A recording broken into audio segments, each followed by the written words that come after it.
성남시 어린이급식관리지원센터와 함께하는 어린이집 평가제 준비. 지난 시간에 이어 3-2-1 영양의 균형을 고려한 급간식을 제공하고 있다의 4가지 항목 중 4번째, 식품 알레르기 질환에 대한 지침을 마련하여 실행함 항목을 어떻게 평가하고 어떻게 대비해야 하는지 알아보겠습니다.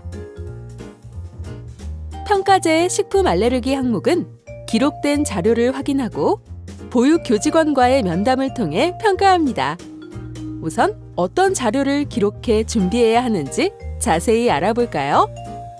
평가제에서 확인하는 기록으로는 우리 어린이집만의 식품 알레르기 관리 계획서, 보호자에게 식품 알레르기 관리 방안에 대해 안내한 내용을 알 수 있는 자료, 재원 중인 어린이의 식품 알레르기 조사서, 실질적으로 식품 알레르기를 관리하고 있다는 기록, 이렇게 4가지가 있습니다. 그럼 기록 자료 첫 번째, 알레르기 계획서에 대해 알아볼까요? 어린이집에서는 우리 어린이집만의 식품 알레르기 관리 계획서를 마련하고 보호자에게 안내해야 합니다. 이 알레르기 관리 계획서에는 식품 알레르기 조사 계획과 대체식 등 실질적인 대처 방법이 꼭 포함되어야 합니다. 이때 관리 계획서를 작성하며 주의할 점 2가지가 있습니다. 첫 번째, 우리 어린이집의 상황에 맞는 계획을 작성해야 합니다. 센터에서 지원하는 서식을 가지고만 있는 것은 인정되지 않으니 꼭 어린이집 상황에 맞게 작성하여 보관해주세요. 두 번째, 현재 어린이집에 식품 알레르기 증상이 있는 어린이가 없는 경우에도 식품 알레르기 관리 계획을 세우고 관리 계획서 서류를 준비해 주셔야 합니다. 그럼 관리 계획서는 어떻게 작성해야 할까요? 성남센터에서 제공하고 있는 계획서 서식을 함께 살펴볼까요? 이 계획서에는 식품 알레르기 관리 흐름도가 작성되어 있고 알레르기를 가진 어린이의 단계별 관리 방법이 자세히 나와 있습니다. 이 계획서 양식을 참고해 우리 어린이집 상황에 맞게 수정하여 알레르기 관리 계획을 작성하고 보관해주세요. 기록 자료 2번째, 우리 어린이집만의 식품 알레르기 계획을 보호자에게 안내한 자료를 보관해야 합니다. 식품 알레르기는 반응이 없다가도 언제든 갑자기 나타날 수 있기 때문에 보호자에게도 알레르기 관리에 대한 내용을 설명하고 의사소통이 원활하게 이루어질 수 있도록 우리 어린이집의 관리 계획을 안내해야 합니다. 보호자에게는 오리엔테이션, 가정통신문 등으로 안내할 수 있는데 이때 오리엔테이션 자료나 가정통신문을 기록으로 남겨주시는 것 잊지 마세요. 자, 다음은 기록 자료 3번째, 알레르기 조사서입니다. 식품 알레르기 증상이 있는 어린이는 성장하면서 증상이 없어지거나 새로 생길 수도 있습니다. 그러니 매년 신학기와 새로운 원아가 입학할 때 조사를 하고 조사서를 보관해주세요. 그럼 식품 알레르기 조사는 어떻게 해야 할까요? 성남센터 서식을 살펴볼까요? 조사서에는 알레르기 원인 식품과 반응이 있는지, 있다면 어떤 증상인지 등 알레르기에 대한 자세한 설문 항목이 포함되어 있습니다. 이런 조사를 통해 식품 알레르기 증상이 있는 어린이를 파악한 후 어떻게 관리할지 보호자와 면담해주세요. 식품 알레르기에 대한 의사진단서를 확인하고 알레르기 사고 경험과 대처 방법, 처방받은 약품, 급간식 제공 방법 등을 협의합니다. 보호자 면담을 통해 협의한 사항은 기록으로 남겨주세요. 또 협의사항에 대한 동의서를 작성하여 보호자와 어린이집에서 각각 한 부씩 보관할 것을 권장합니다. 마지막, 기록 자료 4번째, 알레르기 관리 기록입니다.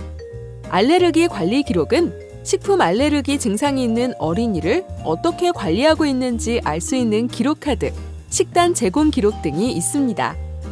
우선 보호자와 협의를 통해 결정한 사항은 어린이 기록카드에 작성해 관리해주세요. 이 기록카드에는 해당 어린이의 알레르기 관련 내용을 모두 작성하고 사무실 등에 보관해 언제든 확인할 수 있도록 해주세요. 또 긴급 보육이나 통합 보육 시 담임 선생님이 아니더라도 식품 알레르기 증상이 있는 어린이가 누구고 어떤 음식을 조심해야 하는지 모든 교직원이 알 수 있도록 현황판을 곳곳에 게시하는 것을 권장합니다. 그리고 식품 알레르기 증상이 있는 아이에게 대체식이 제공되었다면 보육일지 또는 급식일지 등의 대체식단 제공 기록을 남겨야 합니다. 자, 여기까지 기록으로 남겨야 하는 자료를 알아보았는데요. 이번에는 평가자가 보육 교직원에게 여러 가지를 물어보는 면담을 준비해 볼까요? 우리 선생님들은 어떤 것들을 알아두어야 할까요? 첫 번째, 학기 초에 우리 어린이집에서 식품 알레르기 관리 계획서를 마련하고 어린이 개인별로 알레르기 질환을 조사하였는지 면담을 통해 확인합니다. 원장님과 선생님, 조리사님 모두 계획서의 내용을 알고 계셔야 해요. 개인별 조사서도 보관하시는 것 잊지 마세요. 두 번째, 알레르기 관리 계획서를 보호자에게 안내했는지 확인합니다. 우리 어린이집에서 보호자에게 계획서를 어떤 방법으로 안내하는지 알고 있어야 해요. 오리엔테이션 자료, 가정통신문 등 기록물도 잘 갖고 있어야겠죠? 세 번째, 우리 어린이집에 알레르기를 가진 어린이가 있는지 확인합니다. 현재 알레르기 증상을 가진 어린이가 다니고 있는지, 인원수와 원인 식품은 무엇인지 자세히 알고 있어야 해요. 이때 알레르기 현황판을 활용하시면 좋습니다. 네 번째, 해당 어린이를 어떤 식으로 관리하고 있는지 확인합니다.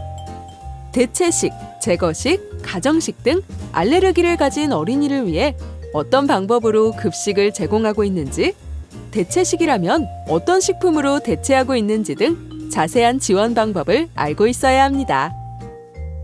평가자의 면담 평가를 위해서는 원장님, 선생님, 조리사님 모두가 우리 어린이집의 식품 알레르기 관리 계획서의 내용을 알고 식품 알레르기 증상이 있는 어린이가 누구고 원인 식품과 증상은 무엇이고 관리 방법은 무엇인지 알고 있어야 합니다. 여기까지 기록과 면담 평가 준비에 대해 이해하셨나요? 그런데 식품 알레르기는 어린이가 성장하면서 사라질 수도 있고 다른 식품에 대한 증상이 생길 수도 있기 때문에 지속적인 관찰이 필요해요. 식품 알레르기를 가진 어린이가 우리 어린이집에 다니고 있다면 알레르기 증상에 대한 추이를 살피고 어린이 기록 카드를 지속적으로 업데이트해 관리해야 합니다. 센터에서 제공한 식품 알레르기 키트의 자세한 사용 방법은 성남시 어린이급식관리지원센터 유튜브 채널에서 확인할 수 있습니다. 재생 목록에서 식품 알레르기 교육 동영상을 참고해주세요. 이외에도 식품 알레르기 관리를 위한 조리 시 주의사항, 원인 식품별 대처 방안 등 여러 교육 동영상들이 있으니 많이 활용해주세요. 여기까지 3-2-1 영양의 균형을 고려한 급간식을 제공하고 있다 항목의 네 번째 지표인 식품 알레르기 관리에 대해 알아보았어요. 어렵지 않게 잘 대비할 수 있겠죠? 감사합니다.